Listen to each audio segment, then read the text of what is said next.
So you all play really well, and I'd like to focus on the things I'm not hearing as opposed to things I am hearing. So everybody's comfortable playing. There are a lot of things I noticed, and with your permission, I'd like to just kind of, they're not always related, but there are a bunch of things, and I don't want to forget them. So the thing I noticed most of all is that I really want to talk about interaction within a group and how you facilitate that and how you do it in a way that's organic and natural. Now, there are things that I noticed. For example, when you did your solo, what did he do? And by the way, I ask a lot of questions. The reason I ask is because I want to know that you're thinking and searching for the answers rather than, I have an answer in mind. It's not necessarily the only answer. So I'm not trying to be adversarial or anything to put you on the spot. If you don't know, you don't know. What was he doing at the beginning of his solo? He was doing something very specific. He was playing with like this quarter note triplet thing going on. Like he tried to develop it for I think maybe like 2 or 3 courses. Quite a while. Yeah. Right. Okay. What do you do with that? I mean, what does that signal to you? Do you have an emotional response to that? Do you just say, okay, I'm just gonna play time, I'm just gonna be there for him, which is an option, okay? Yet he did a very particular thing. It was intentional, What are some of the options of how you could deal with, say, a repeated rhythmic figure, and what could go wrong? Let's start with that. Someone's doing a repeated rhythmic figure, and it went on for quite a while. Lose the form. Okay, you could lose a form. What else? Sometimes happens. Flip beats. Yeah, flip beats. Okay. What else? I mean, it could just become ambiguous altogether. Yeah. Ambiguous. Okay. And worst of all, what could happen? It could actually become not interesting very quickly. Okay. So if you're doing a repeated figure, maybe that's a time when you guys say, hey, he's doing something repeated over and over again. I don't know how long this is going to last. Could be, a half a chorus. It could be 3 choruses. I better start, that's the time to start churning it up. I don't mean right away, but like, okay, he's continuing. Okay, well, maybe we need to take it up a notch. As opposed to, kind of business as usual. We're playing behind him and he's just going to do what he's going to do. Because we are an ecosystem here. everything we do should relate in some way to the other person. We should be reacting to the other person, people who are playing. So that's one thing I noticed, that everybody was kind of we're kind of going along with that. And then you went to something else. Now, I didn't necessarily hear a transition between that and anything else. It was kind of, yeah. So consider when you were repeating that figure, and you heard that the rhythm section wasn't necessarily responding and doing anything to light the fire, turn up the gas, so to speak, on the flame, maybe go to something else, maybe develop it. Now, you mentioned something interesting. You said that he developed it. I'm not sure. I may have missed something. I miss a lot, and I make tons of mistakes, so please let me know if I missed something. I didn't really hear a development of that idea. I heard a repetition of that idea, and that's different. What does development mean? Variation. Variation, expansion, contraction, taking a little bit of the idea, going somewhere else, coming back again. So we have a chance to get away and then come back. It kind of intensifies it then. Oh, yeah, I remember that. We remembered it from over here. There are many ways to develop ideas. Doing that same figure slowed down or sped up, metrically.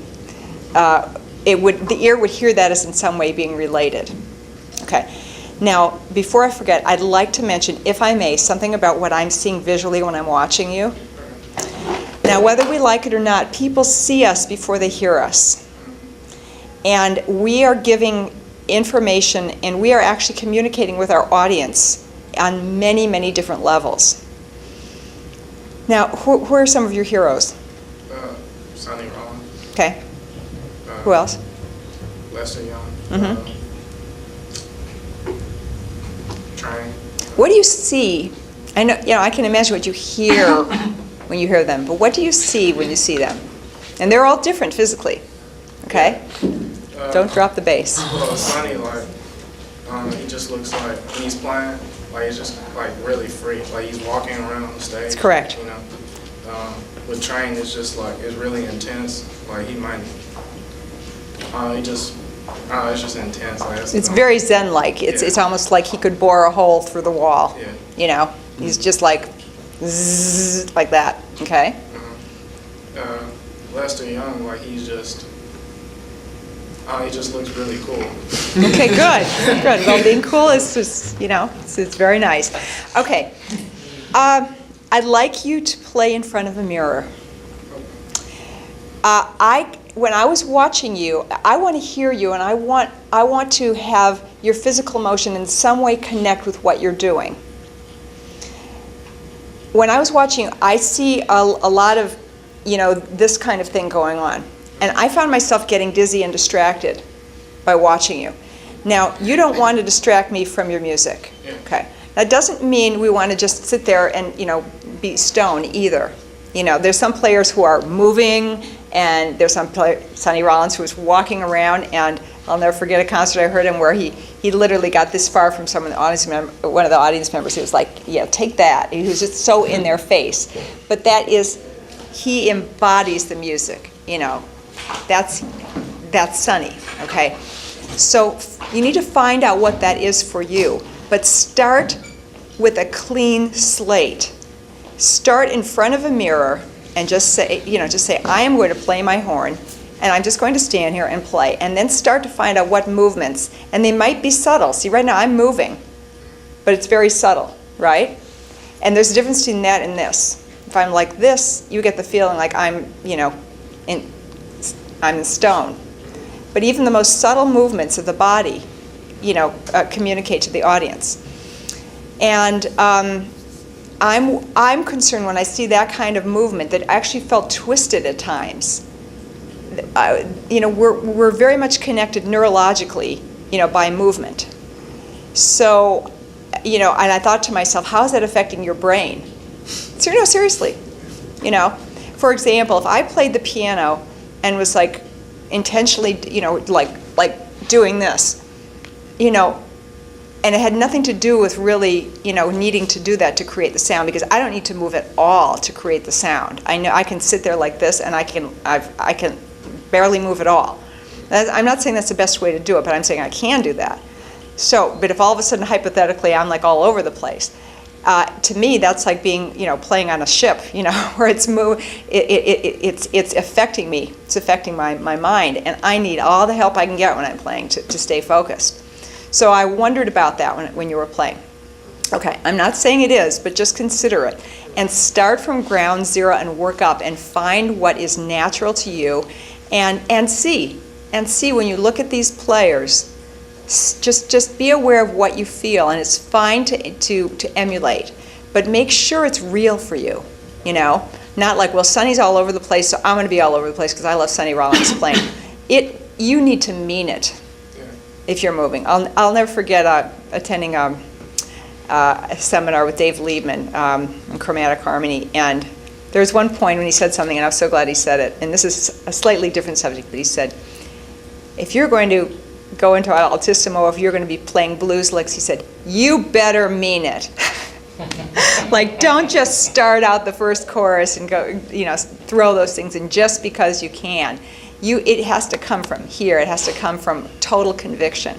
So make sure that your movement is related to that too. Okay? All right. And the whole idea of engaging the band. This is what I missed in this performance. I missed in every solo an engaging of the other people in the band. And if we turned off the volume from this performance and heard nothing, basically I just looked around and I saw one person looking up here, I saw another person looking here, and another person looking there, and I thought, okay, I'm getting the information into my mind that you guys are all disconnected. And I know that's not what you want. You want connection. When you hear a great group, what makes them great, besides, every note they play, it's where they're playing from, the space they're playing from, and their connection with each other. And right now, for example, if I were talking to you and just kind of like, saying, well, it's really important to have tremendous conviction in what you're doing, you should really, mean what you're saying, and, okay? All right, so I just contradicted my words by my physical motion. Now, let's just talk about looking at one another. Now, I'm going to look at you, and I'm going to tell players to look at one another, and I, for years I played with my eyes closed, and the whole band played with their eyes closed. And because, theoretically you can hear better if you have your eyes closed, because, you're cutting off one sensory organ. But at a certain point, I just opened my eyes up because I realized that I wasn't playing by myself, and I was, communicating on some level with the audience that I was here and going into my own world. Well, we do go into our own world when we're playing, but we also are wanting to reach out and bring people and go a little bit into their world and bring them into ours and have communion, basically. So if I'm doing that, or if we have a vocalist, it's always like this and always has the eyes closed. It's shutting off people in a certain way, in my opinion. Now, when I'm looking at you right now, I'm looking at you, and I want you to know that I'm not trying to tell you anything with this look. I'm not vibing you. I'm not like saying, oh, the time is this, the time is that, or gee, you should be doing that. I'm simply looking at you, or I'm looking at you, and hopefully there's a gentleness. I'm just looking at you. That's it. And you know that I'm talking to you. Now, what happens when we do that when we're playing? I'm not saying that you have your eyes glued to the drummer every single minute, but I have seen tremendous changes in groups by saying, okay, to the saxophone player and the drummer, okay, now you guys just look at each other. And again, it doesn't have to be like the laser beam. You can look at their eyes, and then you can look at their shoulders, and you can look, When I'm playing with someone, I usually am looking at them because I feel like I'm, even if I'm not aware of what information I'm picking up information, about maybe where they're going or the intensity level. If all of a sudden they start and, I see, okay, something's about to happen. On some level it registers. So I'm trying to be the best accompanist I can and be there for them. So I want to see what's going on, besides the fact that they might be trying to cue me. And I don't know if you've had this experience, but I've had it many times where I'm looking and trying to cue someone, and they're like, I gotta go, and set up a flare. That should never happen. There should be a touching in. Okay. Now, development of ideas. There are a lot of ways to play jazz. There's not one way. So I'm going to present a couple options, but this is just coming from my vantage point. If it resonates for you guys, great. If it doesn't, you know what to do with it. You know, toss it over the shoulder, okay? But please give it a chance. You can have a series of unrelated ideas, and there's a lot of that in jazz. You know, one line, and then another line, and then another line, and another line. And some great players, you know, play that way, and they sound great, okay? So I'm not dissing that. But I'd like you to, you know, everybody talks about telling a story. But when you tell a story, there's a beginning, a middle, and an end. You know, if I'm telling you about, you know, my morning, you know, I stayed up too late, I was dead to the world at like 10 o'clock this morning. I saw the phone ringing from a European number, and I just thought, like, and then it was the distributor in Europe, and he called me back again, and he said, you know, you don't ever do this. He said, you know, you have a major feature interview in 10 minutes. Did you? And I hadn't put it on my calendar, so never do that. And I got up. So I'm telling you a story, a progression of things, okay? Now, here is a series of unrelated sentences. I wonder who's the Republican nominee is going to be. I dread thinking about that.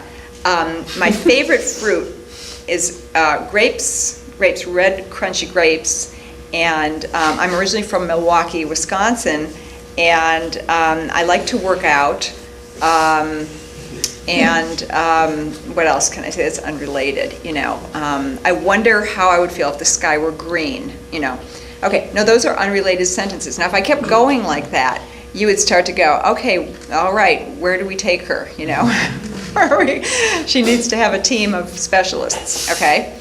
Now, in music, again, we can have unrelated ideas, but wouldn't it be nice if one idea organically led to the other? That doesn't always mean that you have to, you know, have a motivic solo. That is one way to approach things. But, you know, where were you? Where are you now, and where are you going? I always use the analogy. Are there any wrong notes in jazz? I mean, are there wrong notes? Well, I don't know the answer to that question because I don't know. Is this a wrong note? Well, is it? It depends on what came before it, and it depends on what comes after it. Okay? So in other words, there's no ultimate reality here. You know, F sharps aren't inherently like good or bad notes. What came before and what's coming after. So you started right in your solo, and I'd like to give you one shape, and there are many ways to shape a solo. But beware, if you start out, and I'm not saying you started out in Mach 5 gear, you know, on a scale of 1 to 10, you probably started out at a 5, right? You didn't start out at a 1, this I know, and you didn't start out at a 10. If you had started out at a 10, you better have 11, 12, 13 ready to go, okay? Because otherwise, where are you going to go? Right. Okay, so thinking of shape and intensity are very important. So one way to approach is what are some of the devices and ways that we can shape a solo, like say beginning a solo? Yep. Okay. What else? Use of notes.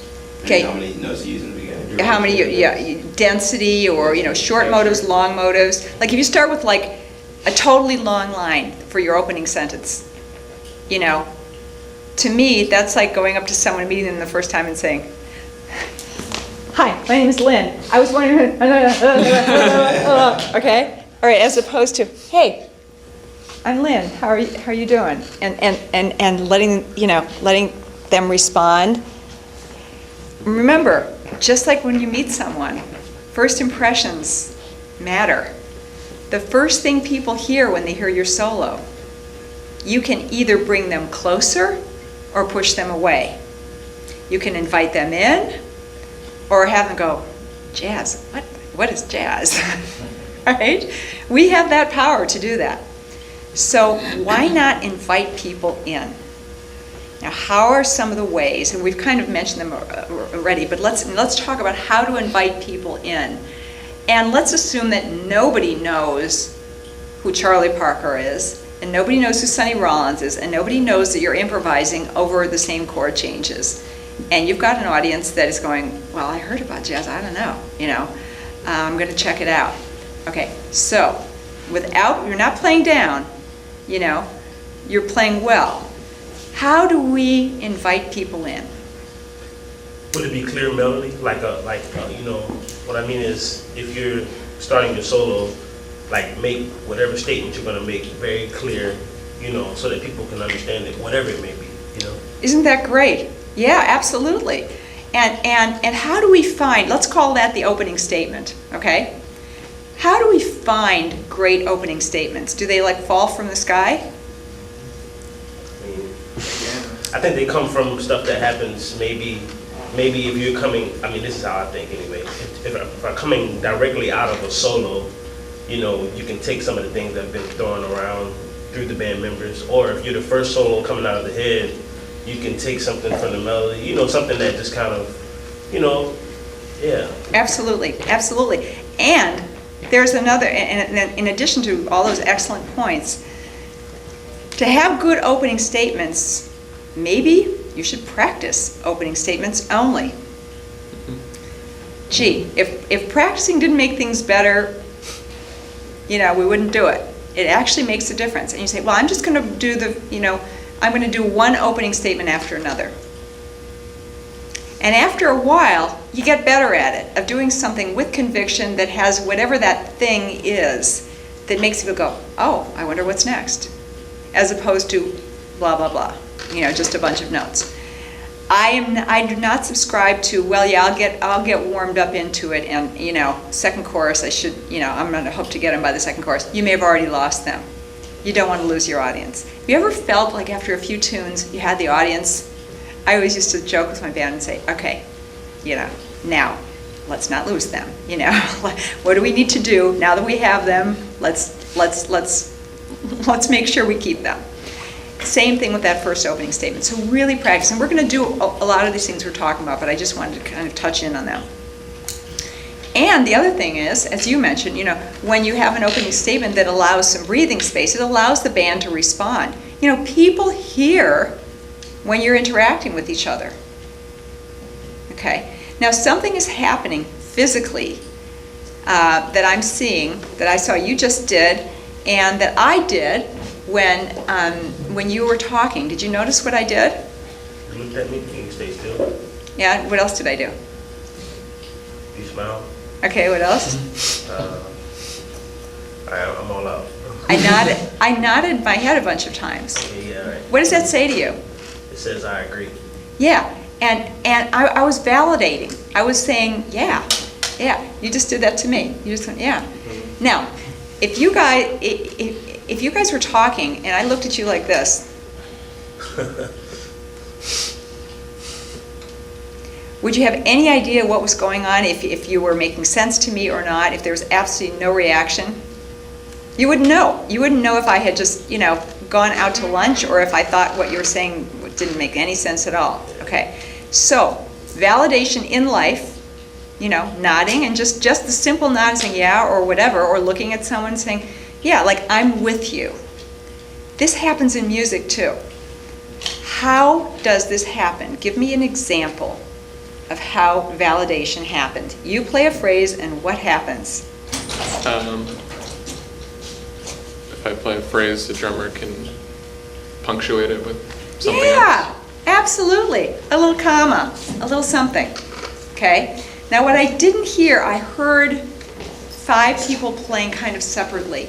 So we're going to work on validation. And I'm not trying to be goofy. This is not like, but when I've had the best musical experiences, I remember thinking, and I've heard other musicians say the exact same thing, gee, so-and-so made everything meaning they, played feel right.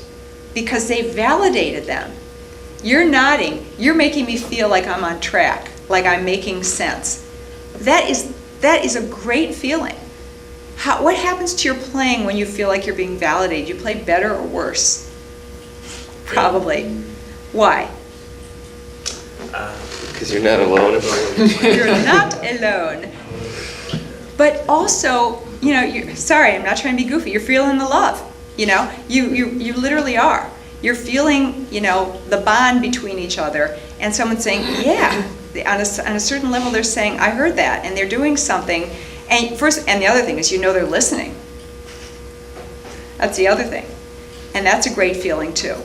So, all right, so we're gonna work on that, and the other thing is, I noticed this yesterday, it's not just what we play, it's how we play what we play. So, you could be playing the most perfect note choice in the world, but if your sound does not project out to the back row and you don't shape each phrase, it's very easy for it to sound to the average listener. I mean, maybe the seasoned jazz player will say, great lines, love the lines, you know. But, you know, I don't want to break the news to you, but like, you know, jazz is like, what is it, 0.505% of the marketplace or something like that. We need all the friends we can get. We need to bring in people who don't know anything about jazz. And the best thing after concert is, you know, I thought I hated jazz, but I heard you guys and I love it. That's what we want to hear. We've got someone who's going to come and listen to our music other than our friends, you know, which we want them too. But we want everybody else. We want, you know, the 10-year-olds, and we want the 85-year-olds. We want them all coming to hear us, okay? So, I'm going to show you a very quick fix of how to get a deeper sound, because that will make the difference in what you're playing. Now, I'm going to show you this because it's going to seem really bizarre if I try to explain it. Because right now, you're kind of playing, you know, like a touch like this. It's very, very light. And everybody kind of backed off when you were playing, you know. Now, it's fine, and I appreciated that at the beginning of each solo, you came down, and it's like a new solo. And so that was really nice. It wasn't just like, oh, I'm going to continue on. You're saying, hey, I'm going to check out the vibe and seeing what's going on. The problem with this kind of a touch is, you know, to use a vernacular, you know, it's missing the depth. It's where's the beef, you know, basically. Right. I'm Yeah. sorry. That's okay. Okay. Now, I want to show you. I'm going to do this and try not to end up in the ER today. Okay. So now I'm pushing off from here. Now I want you to try to lift my arms off the piano. Just come to my side and try to lift it off. From underneath? You're going to need 2 arms. Okay. No. Let it go. Okay, now what does that mean? I have a lot of potential energy, right? Okay. Now that means that's how much weight I could have. Now if I stayed in this position for a long time, it would not be good, because it would be all this resting. It would be like doing push-ups, you know. It would have a lot of weight on my arm. However, I'm going to kind of let it up just a little. If I do this, it'll totally disengage. But if I'm right here, and then I suddenly let go, all of a sudden, it has to go somewhere. Energy has to go somewhere, okay? In my case, I feel it go to my legs and my lower back. However, I still have the ability to do this, and that is not this, it is this. And that means every note, and I am as loose doing that as I am doing this. I have no more tension. I'm not playing with more finger. It's not, okay, it's, Yeah. okay. Now, I want you to try this. Okay. Lean Okay, so forward. first, yeah, Okay. first put your head down carefully on the, okay, and now push off. On the Yeah, keys? yeah, on the keys, just flat hands, and just stay there, and I want to make sure that your hands are, you have all your weight there. Very good, don't let go. Okay, now start to come up, and don't totally disengage, don't come up fast, okay? Okay, now stay there. Okay, you just disengage, see, your arm got lighter. Okay. You stay a little bit, yeah, okay, go back down. Okay, push off. Okay, now just kind of feel. Now I want you to suddenly let go, like that. Just let go of this. Okay, where did it go? Did you feel it go into your thighs or into the lower back? Yeah, to support Okay. myself, yeah. Yeah, okay, so it has to go somewhere, as I said. So now, all I want you to do is just play a few notes. Just pick 3 or 4 notes and stay leaned over for now. Now, you're not going to stay that way forever. Go back down. Okay, now all of a sudden you were getting to the bottom of the keys and there's a depth to your sound. Okay, now stay there. Now again, I don't want you to drill a hole in the keys, because that will hurt you at a certain point. Okay, so now just play random notes like where you are, like.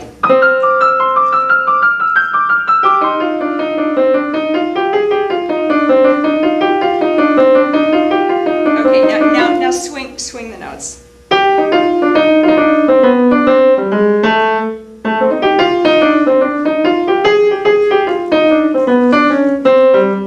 Okay, and what I want you to do is, on the accented notes, I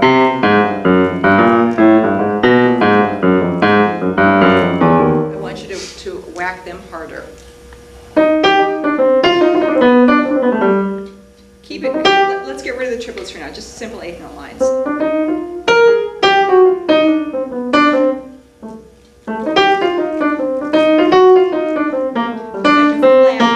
Okay, and actually let's just stay only 5 notes. Let's keep it simple so you're not thinking about content, just random notes, okay? Now what I want you to do is first do it without a swing feel and make sure you have the depth of sound. Make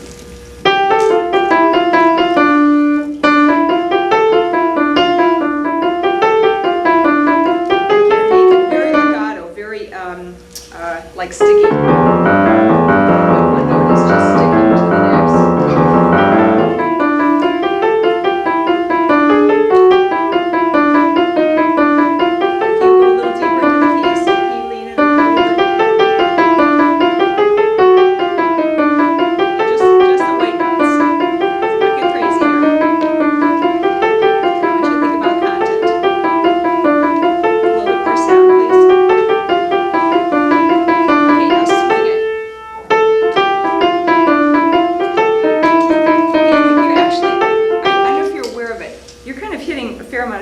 I want you to do what I call kind of the carpeting of swing feel. First do ba-do, ba-do, ba-do, just that before you add the other accents. Okay, 1, 2, ready, go. You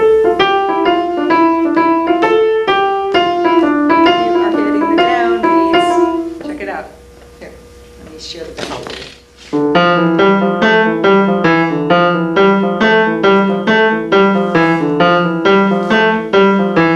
This may sound a little mechanical right now. It's okay. And I want you to verbally go.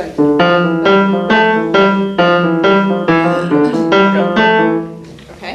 And say it out loud at the same time. And think very thick. What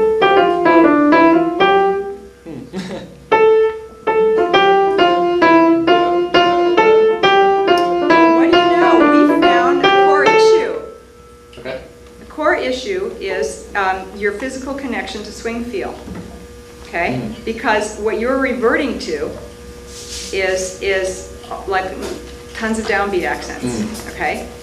Now downbeats are our friends too. Okay. You know. However, say it out loud. Do bud bud bud bud bud bud bud bud bud bud bud bud. Relax. Do bud bud bud bud bud bud bud bud. Can I do it on your lap only? Do ba-do like this. Dun dun dun bud bud bud bud bud bud dun bud dun dun dun dun dun bud bud bud dun bud dun dun dun. The reason I'm having him do this first is what controls everything? I mean, your brain. Brain. If we just sit and practice something over and over again, is there a chance that our brain might not be engaged? Yeah. There is for me, this I know. It just might not be with us. So it's a question of if you want to practice something for 1,000 hours or like 1. And get it. And, you know, sometimes it takes more than an hour, obviously, but if you check to make sure your brain has it first, it's a beautiful thing, because that's one thing taken care of. Then, if the hand doesn't do it, it's the connection between the brain and the hand, and that's simple to fix. But if you're just working with the hand only, and you guys relate this to your own instrument, if you're working only with the hand, and it's just not right, and you keep doing it over and over again, it's kind of being like out in the middle of the desert. You don't know. You don't know what the source of it is, you know, what the issue is. So I always want to get to the root of it. So, now, I had you do it here. Why? That was the transitional thing. A purely physical motion with no notes attached. Why? Because if you hear sound, sound seduces us. It pulls our attention away from the physical and sometimes from here. We hear the sound of our own instrument. And it can be it can really pull us there.